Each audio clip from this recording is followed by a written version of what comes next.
Uma boa noite a todos, a graça e a paz do Senhor Jesus. Então vamos dar continuidade e o nosso módulo está relacionado à ética ministerial. A ética na filosofia é bem interessante e a filosofia abrange o ser, o saber, e na questão da ética, nós vamos falar muito sobre o fazer. O fazer, ou seja, a ética está relacionada à ação humana, ao comportamento das pessoas, os relacionamentos, as relações entre si e com o mundo. Então, é uma filosofia prática e, no nosso caso, a ética ministerial, nós vamos estar falando sobre o fazer no contexto eclesiástico, no contexto ministerial. É o que nós chamamos de ortopraxia, ou seja, a prática correta, a prática pautada pelas Escrituras. E nós vamos, antes de acompanhar a apostila que todos têm em mãos, nós vamos dar algumas pinceladas em alguns temas. E o primeiro que nós vamos ver é sobre ética e moral, para nós entendermos melhor o nosso assunto. Ética e moral. Isso é um tema da filosofia também. E qual a diferença entre ética e moral? Na verdade, são termos distintos, são termos diferentes, mas que no estudo dessa área da ética, às vezes se confundem. E aí que nós queremos só fazer essa distinção de ética e moral. Então, são termos distintos, mas que têm uma origem comum.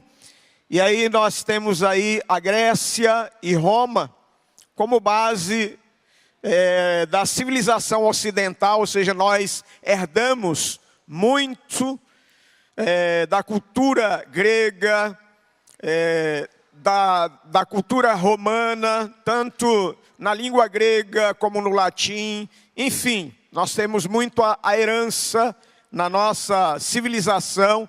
Nós temos muito a herança desses povos. E essa questão da ética e moral, nós observamos que a palavra ética, ela é uma palavra que vem lá da Grécia. A palavra ética deriva de uma palavra grega, ethos. E ethos, originalmente, ethos, no contexto da língua grega, significava exatamente o que nós estamos vendo aí, essas duas dimensões. A palavra ética vem de ethos, e ethos tinha essa dimensão interna do homem, caráter, e uma dimensão externa, que é a conduta. E aí nós vemos no contexto histórico que os gregos, aliás, os romanos dominam os gregos, e quando há essa dominação, eles fazem uma tradução da palavra ethos, da palavra grega, para o latim. E aí, quando é feita essa tradução, ethos é traduzido para mos, M-O-S, mos, que significa conduta. Então, nessa tradução, a palavra perde a metade do seu significado. Ou seja, ethos significava caráter e também conduta. Quando ela é traduzida para o latim, agora significa apenas conduta. Por isso, nós hoje podemos afirmar que a ética ela está relacionada a uma disciplina teórica. Já a moral, a conduta, a prática. Então hoje, ética é o estudo da moral enquanto fenômeno social. E aí podemos perceber essa diferença. Ética é uma reflexão filosófica e moral já tem caráter prático. Ética é a teoria e moral é a prática. Ética é uma ciência, como geografia, história, é uma ciência. E moral já é a prática, está relacionada à prática. Como ética é uma ciência, ela é universal, ela é permanente. Já moral é temporária e é cultural. E essa distinção eu achei interessante, porque nós vamos falar sobre a ética ministerial, e é bom nós fazermos antecipadamente essa distinção. Então, moral é o conjunto de valores de uma sociedade. Os valores sociais são impostos por essa sociedade. Já a ética reflete sobre esses valores. E a ética garante uma renovação desses valores. A ética é questionadora. Fazendo essa distinção, eu achei bem importante nós darmos 3 definições que são feitas por Émile Durkheim, que é considerado o pai da sociologia. As 3 distinções que é importante para o nosso contexto, como Gilead, anomia, heteronomia e autonomia. Então, a pastora já falou aqui sobre anomia. Quem prestou atenção, ela citou sobre isso. E o que é anomia? Anomia é ausência de leis. A própria palavra anomia, no grego, anomos. A significa ausência, falta, privação, inexistência de normas. E nomos, lei. Então, anomia é a ausência de leis. E quando falamos de ética ministerial, nós estamos falando de regras. Estamos falando de princípios, de leis, de regras. E a anomia é exatamente a ausência ou a inexistência dessas regras. Então, nós, como convenção, nós temos princípios, nós temos regras, nós temos um estatuto da convenção. As igrejas têm um estatuto, têm regimento interno e seguem essas regras.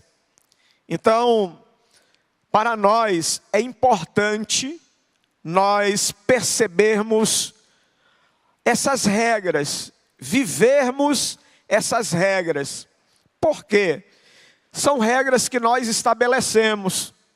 Estabelecemos quando nos organizamos, estabelecemos como coletividade. Então, o Émile Durkheim, ele fala sobre isso, sobre a importância das regras na sociedade.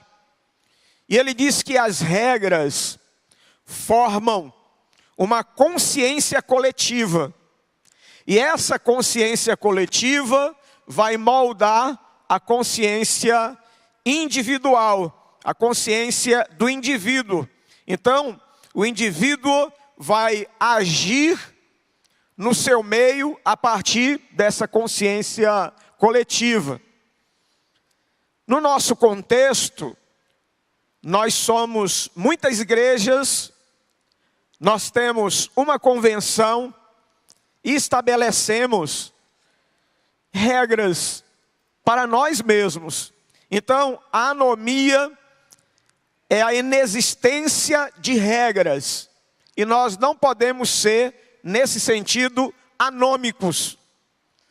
Se nós nos organizamos, nós precisamos ser os primeiros a cumprir as regras que nós mesmos estabelecemos. Um outro termo importante é a autonomia. Se anomia é ausência de leis, de regras, e é importante que na vida do ser humano, isso pode também estar relacionado a fases. Existe uma fase da nossa vida, existiu, que nós éramos totalmente anômicos. Quando éramos bebês, quando éramos crianças, não existiam regras.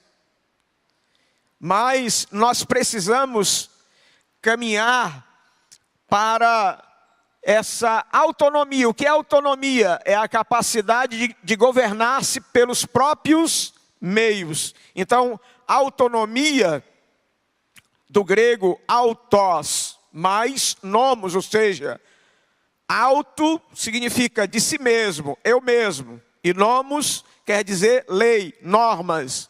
Então, Lalande diz assim, que autonomia é a condição de uma pessoa ou uma coletividade cultural que determina ele mesmo a lei a qual se submete.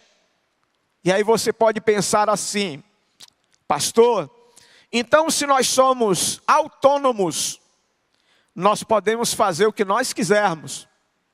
Nós podemos agir da maneira que nós quisermos, porque nós temos autonomia. Mas a autonomia, ela vai derivar da heteronomia. Ou seja, o processo de ser livre, de tomar decisões, ele se dá através do conhecimento também das leis. É o processo de ser livre, mas que conhece as leis da sociedade. Viver livre, mas de acordo com as leis, com as regras estabelecidas.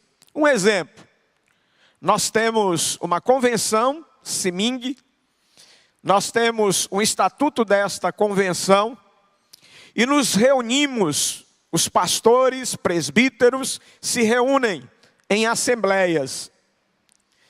E nós dizemos que a assembleia é soberana, é autônoma. Tem soberania, é soberana para decidir. Agora o que nós devemos sempre lembrar é que tudo que nós estabelecemos, que nós formalizamos, é fruto dessa soberania. Ou seja, um estatuto que nós fizemos, que nós mesmos fizemos, é fruto dessa soberania. Então, não teria lógica pela Assembleia ser soberana, a cada Assembleia nós mudarmos tudo. Mudarmos o estatuto, mudarmos tudo. Não teria nenhuma lógica. Porque nós nos reunimos, foi todo um trabalho para se fazer, se organizar. Então, a anomia é quando não há regras. Uma pessoa anômica é aquela que para ela passa por cima de todas as regras, de todas as leis. Nós temos regras. A autonomia é a capacidade de governar-se pelos próprios meios. Pelos próprios meios. E a heteronomia é a sujeição a uma lei exterior. É quando a pessoa se sujeita, se submete a uma lei exterior. No nosso caso, ao que nós nos submetemos, pastor Irlan Pereira, ele fala de uma teonomia, ou seja, a nossa ética cristã, a nossa ética ministerial é teonoma. Isto é, são valores que vêm de Deus para nós. São valores éticos que vêm de Deus, da palavra de Deus, da revelação de Deus, da palavra escrita e da palavra viva, que é Cristo. Então, uma coisa importante para todos nós, pastores, presbíteros, diáconos, servos na obra do Senhor, é nós estarmos sempre atentos para esses aspectos. Não devemos estar em uma anomia, porque nós temos princípios. A nossa autonomia significa uma liberdade de decisão, mas uma liberdade dentro dos parâmetros das Escrituras. Uma liberdade dentro daquilo que nós próprios estabelecemos. E a heteronomia é essa sujeição a uma lei exterior, uma submissão a uma lei exterior. E qual seria a diferença da heteronomia para a autonomia? Heteronomia, podemos assim dizer que está relacionada àquele momento em que nós estamos internalizando os princípios, os valores. Um exemplo, você está no autoescola e ali você aprende que se tiver aquelas faixas do pedestre, você vai parar e dar preferência para ele. E você faz porque é uma lei externa. E aí você, de tanto internalizar isso, chega um momento em que você não está sendo observado por ninguém. Não há nenhuma forma de coerção. E você percebe uma pessoa que vai atravessar a rua e você decide parar. Você está usando aí de autonomia, você internalizou e você decide parar. Você tomou essa decisão, você toma essa decisão. Isso está muito relacionado à nossa vida também como ministros da palavra de Deus. Está muito relacionado a essa consciência de que nós temos autonomia, mas essa autonomia deve ser dentro dos parâmetros do que a palavra de Deus prescreve, dos limites exarados na palavra de Deus. Um outro tema importante para nós pincelarmos são as dimensões da ética cristã. A ética é muito vasta, o estudo da ética é muito vasto, mas nós podemos observar essas dimensões, a dimensão vertical, que é os nossos deveres, os deveres do ser humano para com Deus, é o que podemos chamar de ética teísta. Existe também uma dimensão horizontal, que é a ética social, são os nossos deveres, os deveres do ser humano para com o próximo. A dimensão pessoal, então a ética horizontal é essa ética social, os nossos deveres para com a sociedade. Existe uma outra dimensão que é a dimensão pessoal, que são os nossos deveres, ou seja, os deveres do ser humano consigo mesmo. Podemos chamar de ética individual. Uma outra dimensão é a dimensão ecológica, ou seja, os deveres do ser humano para com a natureza, uma ética da natureza. Então aqui, de uma forma bem mais ampla, só para nós termos uma visão da abrangência da ética. E hoje nós estaremos falando sobre a ética ministerial, que está relacionado aos nossos deveres para com a igreja, com o ministério, para com Deus. Agora, uma pergunta importante é: por que um código de ética? Quando falamos de ética ministerial, isso também fala de um código de ética. Assim como tem os advogados, assim como tem os médicos, os pastores, presbíteros, ministros, precisam de um código de ética. Então aí é o que nós já falamos, a ética abrange todos esses aspectos. Vamos adiante, ok? E a pergunta importante é: por que um código de ética pastoral? Por que nós devemos ter um código de ética pastoral?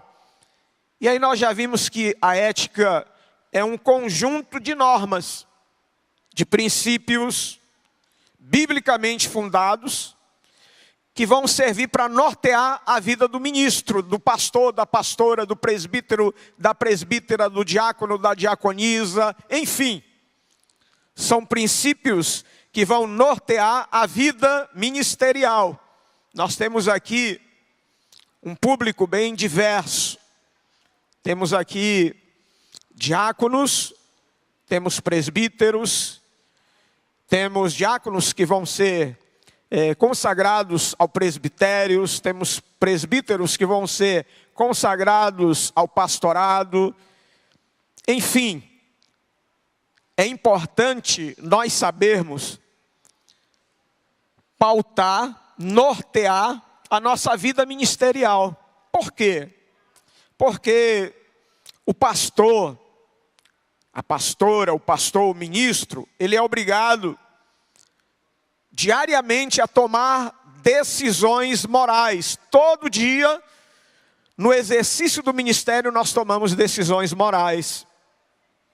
E um código de ética, ele vai nos dar padrões fundamentados nas Escrituras. Isso vai facilitar muito essas decisões, porque ali já vai estar formalizado e ajuda muito o ministro nessas decisões. Daí a importância também de um conhecimento bíblico, de um conhecimento da hermenêutica, da exegese, para que as decisões possam ser pautadas em uma ética cristã, em uma ética cristocêntrica. As decisões possam ter parâmetros bíblicos. E você está aí com uma apostila, acompanhe essa apostila, por gentileza. Essa apostila não é de minha autoria, no final está aí a fonte, e ela foi feita uma síntese de um código de ética. O pastor Daniel Duran fez esta síntese. E aí nós temos aí ética ministerial aos pastores convencionados, dirigentes de congregações, adjuntos e presbíteros. Na introdução, vai mostrar o objetivo. O objetivo é nortear a vida do ministro, dar um norte para algumas questões morais. E aí nós vamos ver só alguns pontos relevantes. Alguns nós vamos ler e comentar, outros vamos só ler. Mas são pontos bem importantes. Pontos relevantes. E aí começa o primeiro ponto desse código de ética. Aí é um código de ética. O primeiro ponto. O pastor é o ministro religioso que atua na pregação e comunicação do evangelho, no ministério eclesiástico e denominacional, reabilitando e aperfeiçoando vidas sem discriminação de qualquer natureza. Na frente das igrejas de Gileade, tem ali uma frase bem pequena. Vocês lembram o que diz? Restaurando vidas. Então isso é uma máxima no meio do povo Gileade. Restaurando vidas. E o pastor atua nessa pregação ele atua na igreja, ele atua no contexto eclesiástico e no contexto ministerial. Abra sua Bíblia em 1 Coríntios, capítulo 4, o verso 1 e 2. Essas referências não estão aí na apostila, mas acompanhe. 1 Coríntios, capítulo 4, verso 1 e 2. O apóstolo Paulo diz assim, escrevendo aos Coríntios: assim, pois, importa que os homens nos considerem como ministros de Cristo e despenseiros dos mistérios de Deus. Ora, além disso, o que se requer dos despenseiros é que cada um deles seja encontrado fiel. Então, esse primeiro ponto aqui mostra o pastor como ministro religioso. O texto bíblico que nós lemos nos traz uma mensagem bem apropriada para o que nós lemos. Importa que os homens nos considerem como ministros de Cristo e despenseiros dos mistérios de Deus. Essa palavra ministro, que está aí no Novo Testamento, ela tem um sentido totalmente diferente do que nós entendemos hoje por ministro, no contexto secular. Quando Paulo escreve que importa que os homens nos considerem como ministros, eu tenho aqui o Novo Testamento grego interlinear, e a palavra ministro é hyperetas, que significa servo. Então, um ministro é um servo. Um ministro, no contexto histórico que Paulo escreve, é um subremador. Ele se refere a aquelas grandes embarcações, as galés romanas.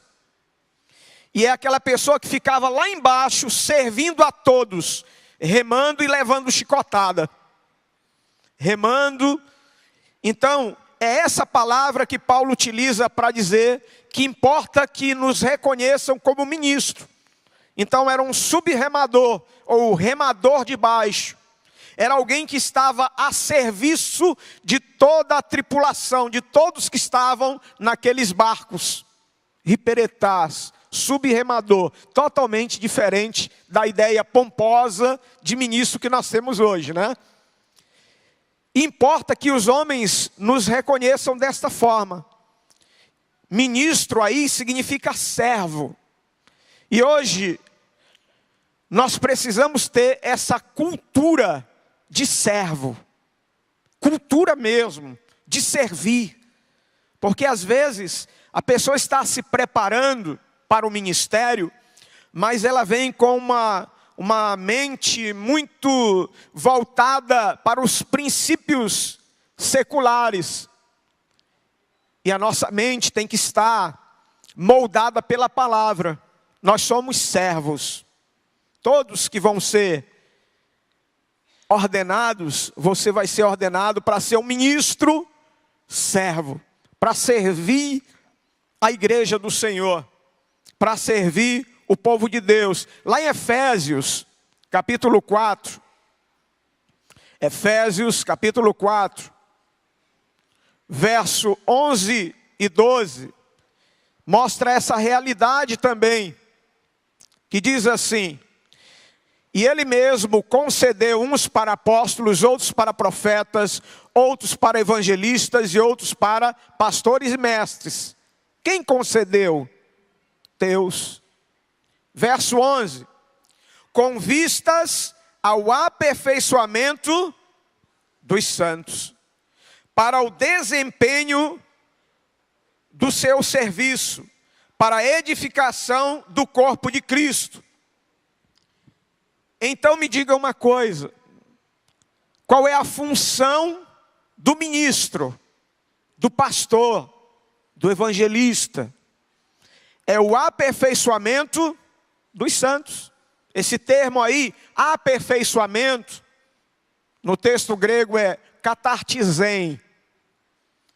Catartizen era um termo usado no período clássico da Grécia para o médico que estava emendando ossos quebrados. Estava consertando. Pessoa que teve uma fratura, quebrou, e aí ele está emendando, catartizen. Aperfeiçoamento. Mas também essa palavra está relacionada a equipar. Equipar os santos. Então, nós, pastores, ministros do Evangelho, temos essa função de equipar os santos, de restaurar vidas. No segundo item, diz assim: o pastor deve aprimorar sempre seus conhecimentos e usar no exercício do seu ministério o melhor do progresso técnico-científico nas pesquisas bíblicas e teológicas. A minha conversão foi ainda bem criança, e eu lembro de alguns ensinamentos que Jesus estava voltando. Para que fazer faculdade? Para que estudar? E nós sabemos que não é assim, que não é dessa forma, principalmente nos dias que estamos vivendo. O pastor deve ser bem informado. E nós sabemos, queridos, que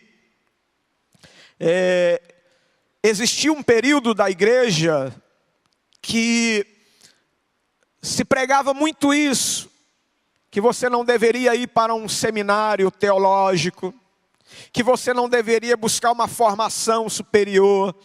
Eu creio que muitos aqui passaram por isso. E daí se formou aquela ideia de que não se concilia erudição e espiritualidade. Se você estudar, você vai esfriar na fé. Se você buscar um aprimoramento intelectual, você vai ser um crente vazio. E alguns até ainda citavam que a letra mata.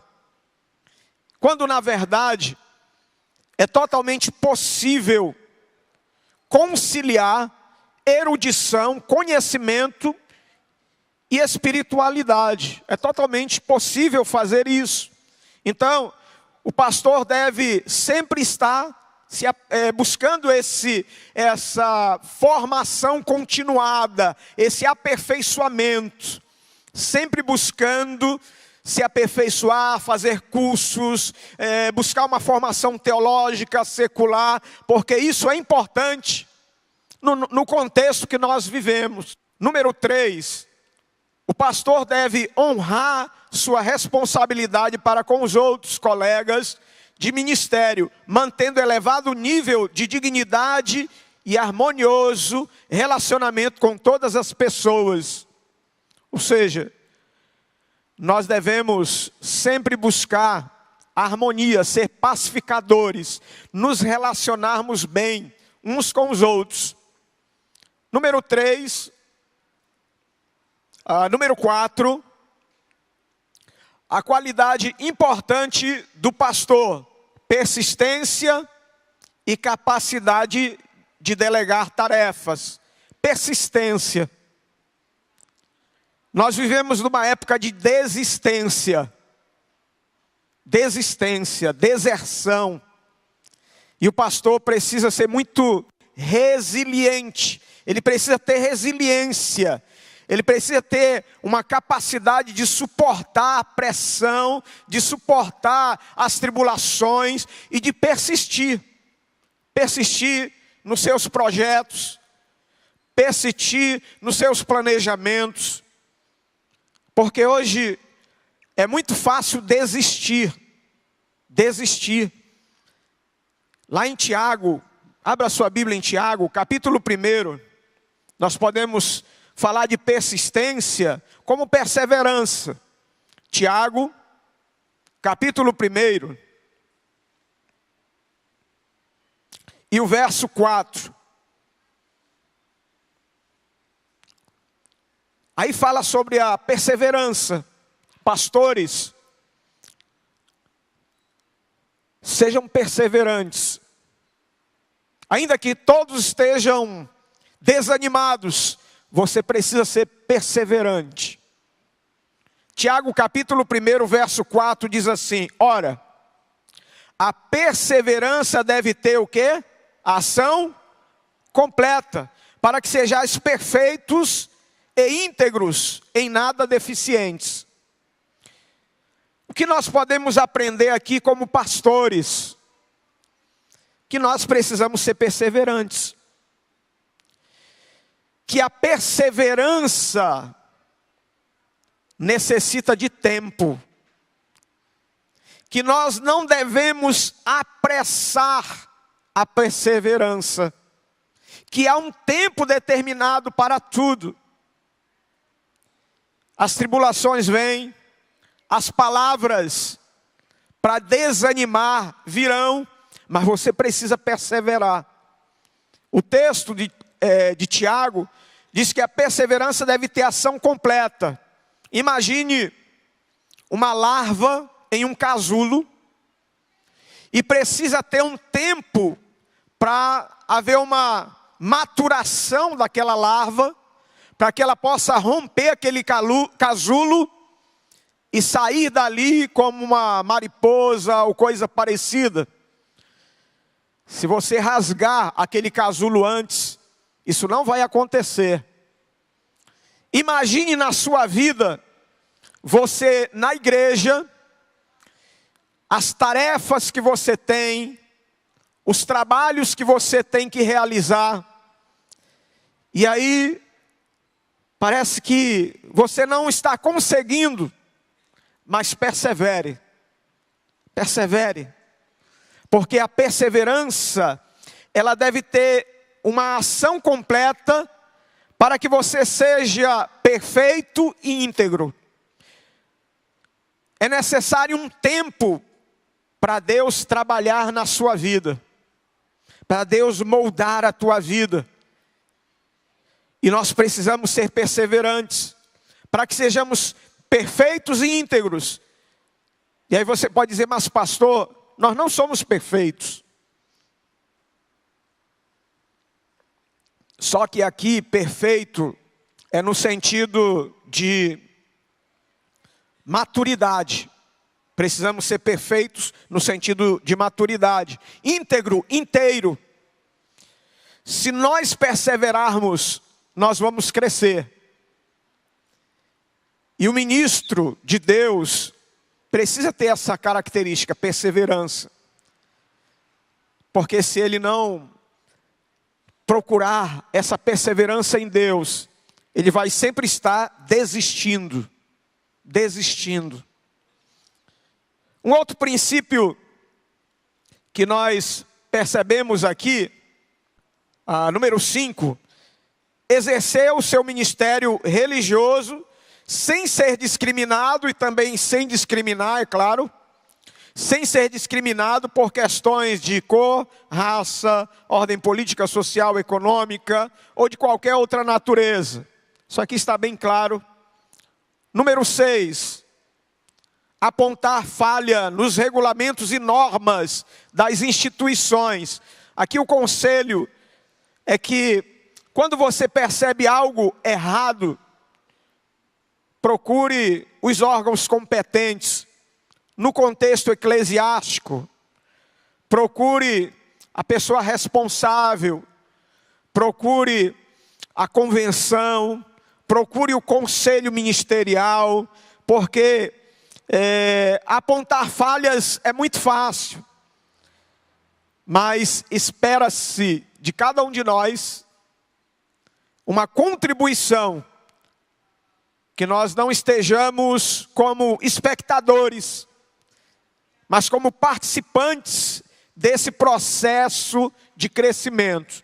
Ainda é importante, quando nós percebermos uma falha, nós discordarmos atacando no campo das ideias e não pessoas.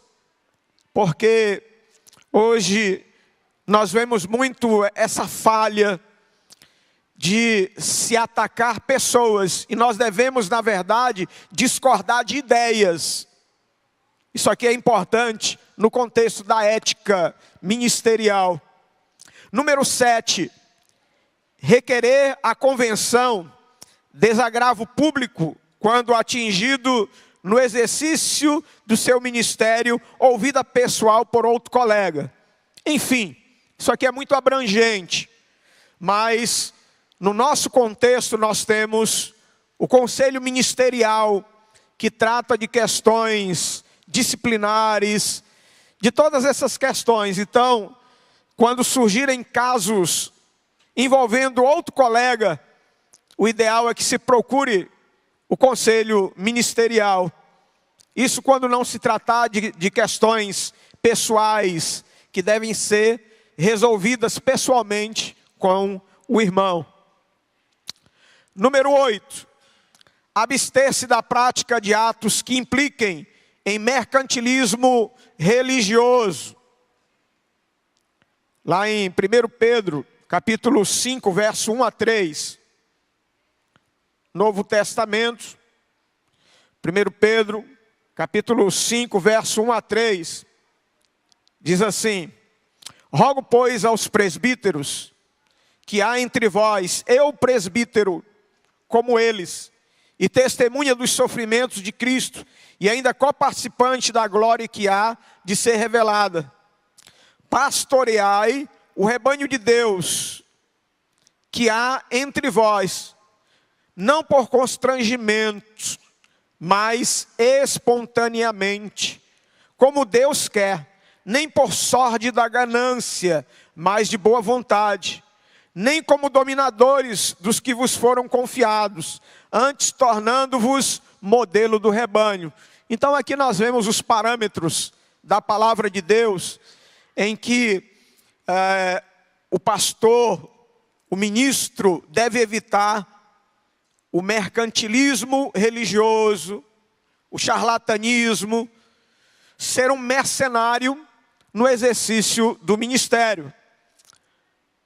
Número 9, afastar-se do tratamento de situações que estão envolvidos parentes, a própria família, especialmente se aquela pessoa tiver um cargo ou função decisória. Aqui é uma questão de bom senso, de administrar com bom senso, de moderação.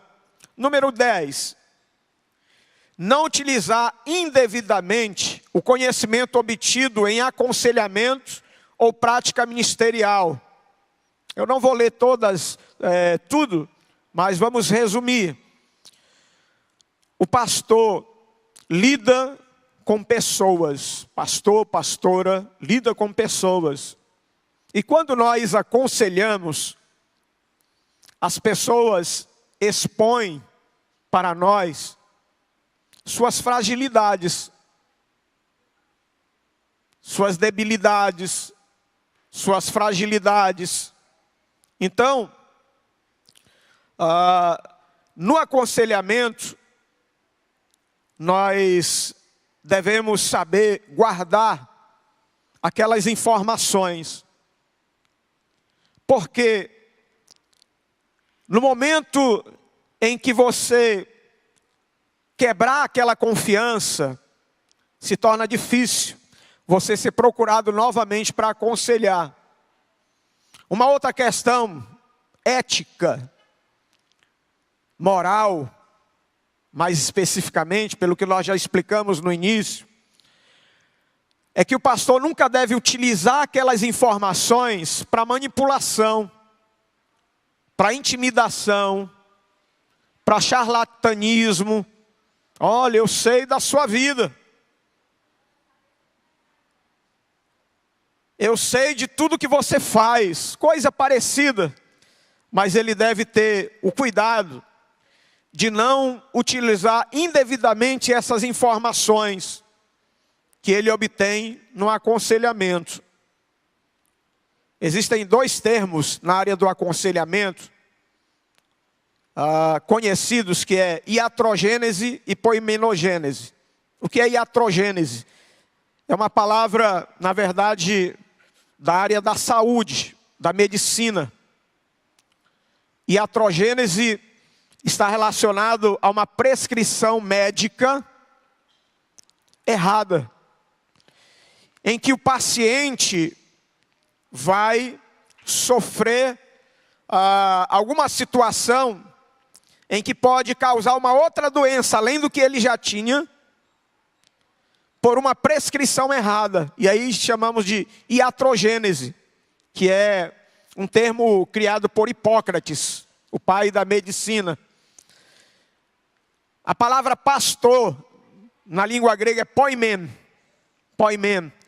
Daí se criou o termo poimenogênese, que está relacionado ao tratamento do pastor com a ovelha. Poimenogênese. Ou seja, um aconselhamento errado, ele pode causar danos na ovelha. Pode causar doenças no aspecto emocional, espiritual, em vários aspectos da vida da ovelha.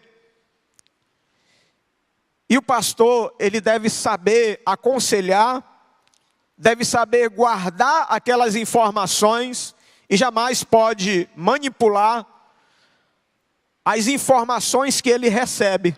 Manipular a vida das pessoas porque ele recebe aquelas informações. Então,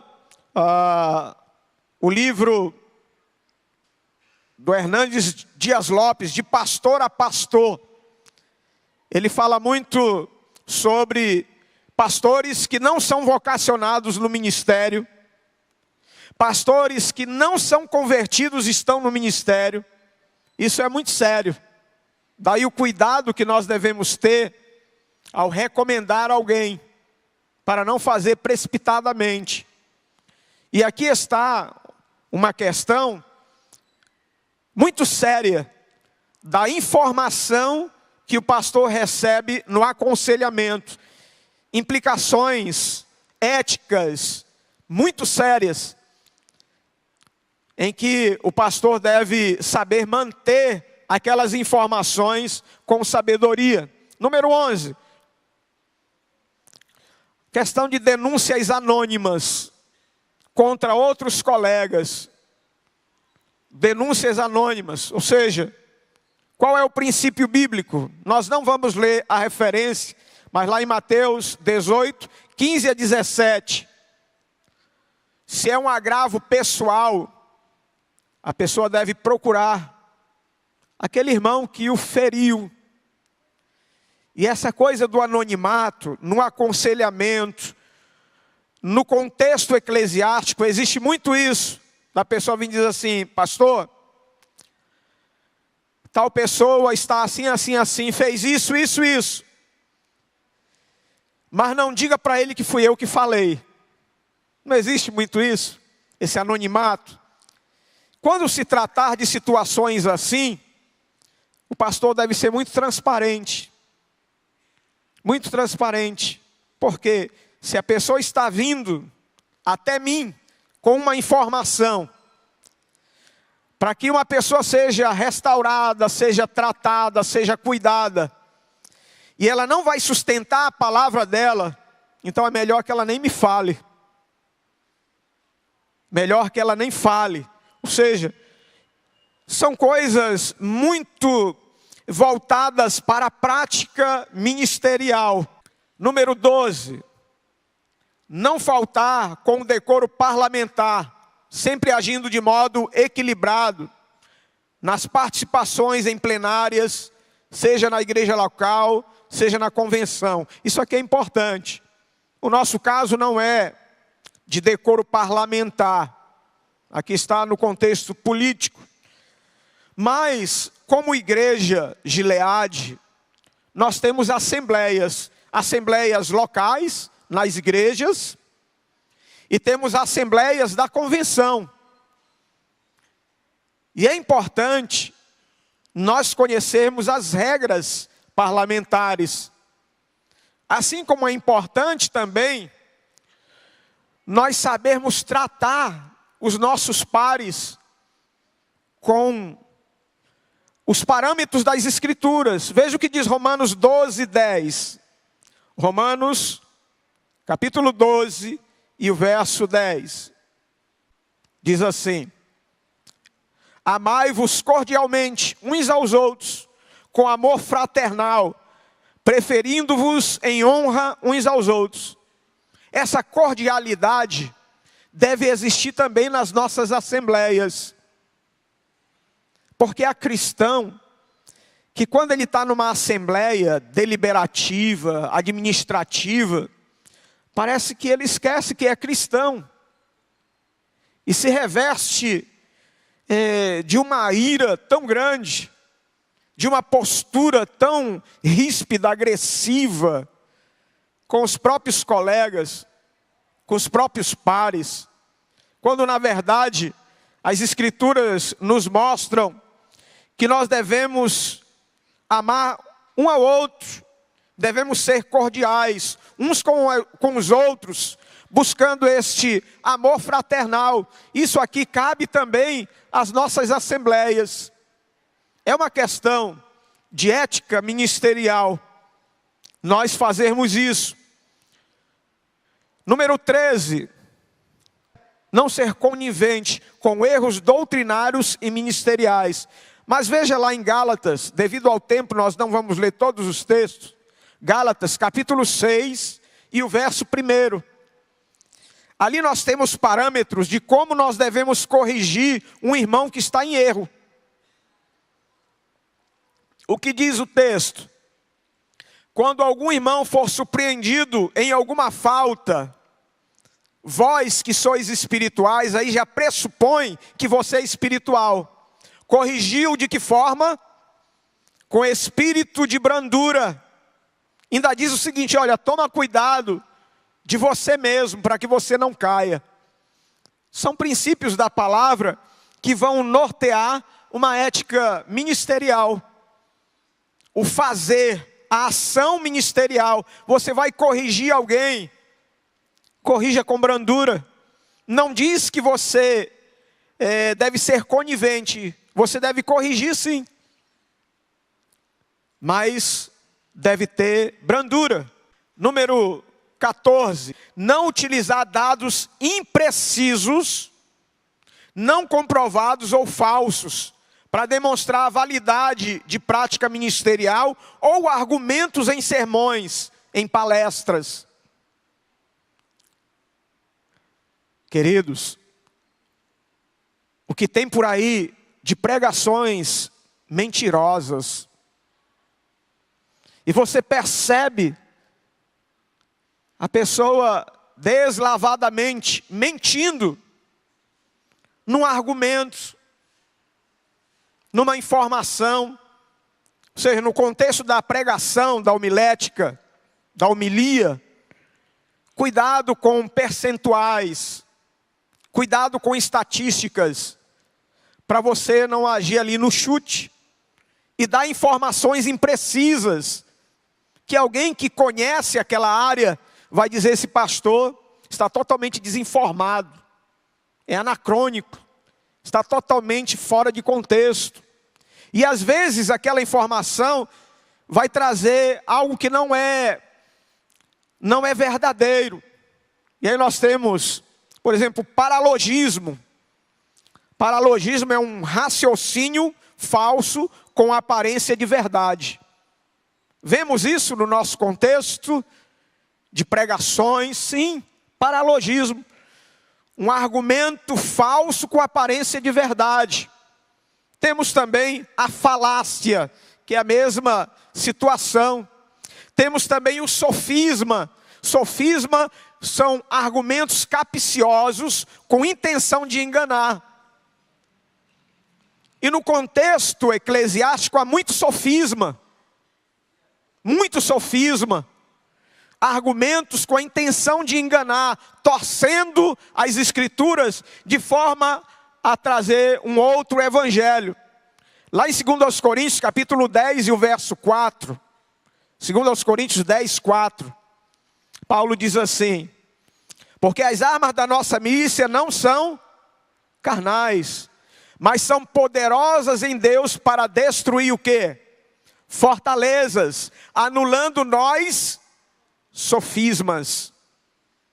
na filosofia, estudamos sobre os sofistas, que eram mestres de oratória. Os sofistas tinham como objetivo convencer. Não importava se era convencer para algo correto ou não. Daí esse termo sofisma. Sofisma é um argumento capcioso com a intenção de enganar. E na verdade, nós como ministros do Evangelho, nós devemos destruir as fortalezas do engano e não pregar uma mensagem cheia de sofismas, cheia de engano. Número 15.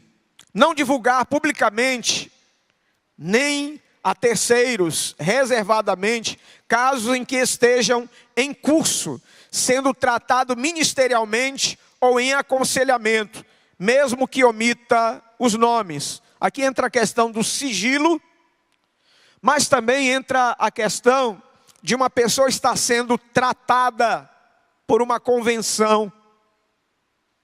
Está sendo tratada. Se ela já está sendo tratada, esse é o objetivo. O ministro do Evangelho, ele deve ser sábio, não sair divulgando questões disciplinares, sem motivo algum. Se a pessoa está sendo tratada, esse é o objetivo, a restauração, não é punir, mas é restaurar. Uma outra coisa, a pessoa, o ministro, digamos, ele passou por uma questão disciplinar, foi tratado. Nós devemos olhar que aquela pessoa se submeteu a essa restauração, a esse tratamento. E devemos evitar trazer novamente essas questões ou esses comentários. Isso é uma questão moral. Isso é uma questão que devemos observar na prática ministerial. Não sair divulgando essas questões. Número 16, não utilizar palavras chulas e torpes na pregação, em palestras e no trato público. Não é só na pregação, viu, irmãos? São nas redes sociais também. Às vezes, nós pastores recebemos de membros essas informações. Pastor, olha aqui como a pessoa está se comunicando nas redes sociais. Palavras chulas, palavrões até. Então, no contexto ministerial, na pregação, nós devemos, na pregação, numa palestra, nós devemos ter cuidado com a nossa linguagem. E não é só por uma questão de coerção, de alguém que vai criticar. Não é isso, queridos. Deve fazer parte da nossa essência. Veja o que diz Tito, capítulo 2, lá no Novo Testamento. Tito, capítulo 2, o verso 7 e 8. Diz assim: torna-te pessoalmente o quê? Padrão de boas obras. No ensino mostra integridade, reverência. Veja o verso 8, o que fala sobre a linguagem. Linguagem o quê? Sadia, linguagem sã. Linguagem sadia e irrepreensível, para que o adversário seja envergonhado, não tendo indignidade nenhuma que dizer a nosso respeito. O pregador deve ter uma linguagem sadia. Linguagem sadia. Isso é importante na prática ministerial. Número 17. Evitar o quanto possa que membros da igreja local que pastoreia pratiquem atos reprovados pelas leis do país e pelos princípios éticos da Bíblia. Isso aqui não é só para os membros, é para todos. uma pessoa que está vivendo uma vida anômica em relação às leis do país e aos princípios da palavra de Deus.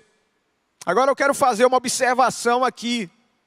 A igreja deve ajudar as pessoas a estarem de acordo com as leis. Como assim? Tem uma pessoa que veio, um casal que veio para a igreja, já tem filhos, não é casado. A igreja deve ajudá-los, procurar saber se aquele casal tem condições de celebrar o casamento, de fazer o casamento, de casar. Que às vezes não são questões da pessoa não querer, são questões financeiras, econômicas. E a igreja deve buscar essa membresia que não está de acordo com as leis do país ou de acordo com os princípios das Escrituras e ajudá-los para que eles possam estar de acordo. Número 18. Não acobertar erro ou conduta antiética de outro pastor. E aqui nós já comentamos. Acobertar não, mas saber como corrigir. Corrigir com espírito de brandura. E encaminhar para, se existe um conselho, se existe uma convenção, encaminhar. Nessa questão aqui do número 18, nós falamos de ortodoxia, ortopraxia e ortopatia. Ortodoxia, a doutrina correta. Ortopraxia, a prática correta. Ortopatia, o sentimento correto. Então nós devemos não só ter uma doutrina correta, mas devemos agir corretamente em relação aos nossos pares também, aos nossos colegas pastores. Número 19. Desenvolver uma vida devocional, ou seja, é o que nós chamamos de disciplinas espirituais. Você pode ler a Bíblia historicamente, homileticamente e devocionalmente. O que é ler a Bíblia historicamente? É para conhecer o conteúdo das Escrituras, conteúdo histórico. Homileticamente, para que você prepare mensagens, pregações. Mas o pastor não pode esquecer que ele precisa alimentar a vida dele também. E aí a questão devocional, da leitura bíblica devocional, a questão das disciplinas espirituais, a leitura bíblica, a oração, o jejum, a consagração, enfim. São coisas muito básicas, muito simples, mas que às vezes são desconsideradas. E isso pode trazer muitos danos para o ministério pastoral. A palavra discípulo deriva da palavra disciplina. Por isso devemos ser disciplinados. Número 20. Aqui vem falar sobre os estudos, a cultura geral. E o pastor deve sempre estar voltado para os estudos. Já comentamos isso. Participando de encontros, de conferências. E ele deve também conscientizar a igreja que quando ele está se preparando para melhor servir a igreja. Conscientizando desta forma, a igreja também vai estar amadurecida para ajudar o pastor nessa preparação. Às vezes enviando para um congresso, às vezes ajudando para que ele possa fazer um curso, coisas desse tipo. Então, o pastor deve estar sempre buscando essa atualização. Desenvolver sua vida interior, o caráter, a pureza, nas conversações, nas atitudes. E eu recomendo aqui o livro, para que você aprofunde o conhecimento nesta área da vida interior. O livro Ponha Ordem no Seu Mundo Interior, de Gordon MacDonald, editora Betânia. Um livro muito bom, que vai ajudar muito para que você se aprofunde nesta área. Número 22, administrar bem o seu tempo. Ou seja, o equilíbrio entre as obrigações pessoais e os deveres eclesiásticos e familiares. Isso aqui se chama mordomia do tempo. Mordomia do tempo. Nós precisamos ser bons mordomos do nosso tempo.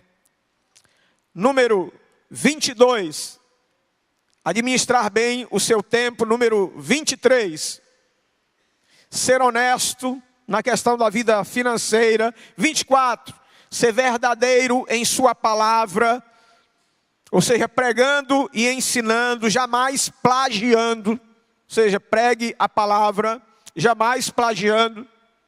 25, ser como Cristo em atitudes e ações. 26, ter cuidado com o temperamento. Isso aqui é importante. Ter cuidado com o temperamento, exercendo perfeito controle sobre o comportamento, porque é isso que nós pregamos na igreja, para que os membros da igreja tenham domínio próprio. Então nós devemos ser o padrão, para que o membro da igreja não seja irascível, iracundo, nós devemos ser o padrão. No livro De Pastor a Pastor, Hernandes Dias Lopes, ele fala sobre pastores instáveis emocionalmente no ministério. Ou seja, são pastores que precisavam estar sendo tratados, mas eles estão tratando de vidas e estão totalmente instáveis emocionalmente. Isso é um perigo muito grande. Número 27. Questão das atitudes. Falhou, peça perdão. Falhou, reconheça que falhou. Ou seja, seja congruente. Número 28. Tratar com justiça aos membros da família. Deus, família, igreja. Ou seja, nessa ordem. E tratar com justiça os membros da família. Proceder corretamente em relação à sua família. O ministério tem uma dinâmica. Quanto mais você se doa, mais ele requer de você. Se você não se disciplinar para um dia de descanso, para férias, quanto mais você se dedica, mais ele requer de você. Então, isso é algo a ser observado. Número 30, a questão de comentários diante de filhos pequenos. Comentários de situações de aconselhamento, de situações complexas, de injustiças, para que os filhos não recebam aquela carga que eles não estão preparados para receber. E às vezes até se revoltam, não querendo mais saber da igreja. Número 31. Reconhecer a ação de seu cônjuge junto à família. Vou resumir. É esposa do pastor, então tem que ser líder das senhoras. Não. É esposa do pastor, então tem que assumir isso aqui, porque é esposa do pastor. Tem que dar estudo bíblico, tem que fazer isso e isso. Ela pode fazer isso sim, se os dons que ela tem estão relacionados àquela obra. Mas não exatamente porque a esposa do pastor tem que ser isso, isso e isso. Não.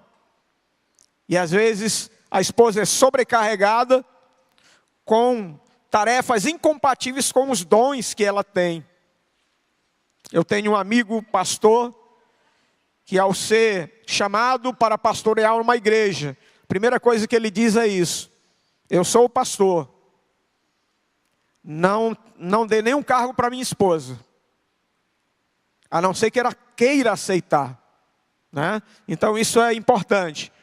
Já vamos encerrar, mas número 32, quando sustentado pela igreja local, dedique-se à prática do ministério. Pastor de tempo integral. Tem duas situações, aquele que tem tempo integral e o que não tem. Tempo integral é mantido pela igreja. Aí vem a questão do bom senso. Se a igreja está mantendo aquele pastor de uma forma digna, é uma coisa. Mas se o que aquele pastor está recebendo não dá condições do mínimo, é claro que ele vai procurar um trabalho além do que ele recebe ali. É só uma questão de bom senso. Aqui mostra o seguinte, que quando o pastor de tempo integral não aceitar qualquer outro trabalho remunerado sem o expresso consentimento da igreja local. E aqui é a questão do bom senso. Porque existe o chamado multiministério. Multiministério em que a pessoa exerce uma outra função além do pastorado. E, pastor, mas qual é o certo? É tempo integral ou não? Não existe essa questão do certo. Eu sempre digo assim que existe tempo integral e existe dedicação integral. O pastor pode não estar integralmente no ministério, como trabalho, e ter outras funções, mas ele pode ter dedicação integral, mesmo não tendo tempo integral. Ser imparcial no trabalho pastoral, principalmente nesse contexto de partidarismo dentro da igreja e fora da igreja. Enfim, temos aqui muito a falar e pouco tempo. E já vamos encerrar porque há uma avaliação que vai ser feita. Eu aconselho que todos leiam esse código de ética. E você com certeza vai ser edificado, vai crescer. E é válido para a nossa vida, para a nossa edificação. Nós vamos aqui encerrar, devido ao nosso tempo, mas fique com essas orientações e procure ser o mais fiel possível ao chamado de Deus na sua vida. Amém?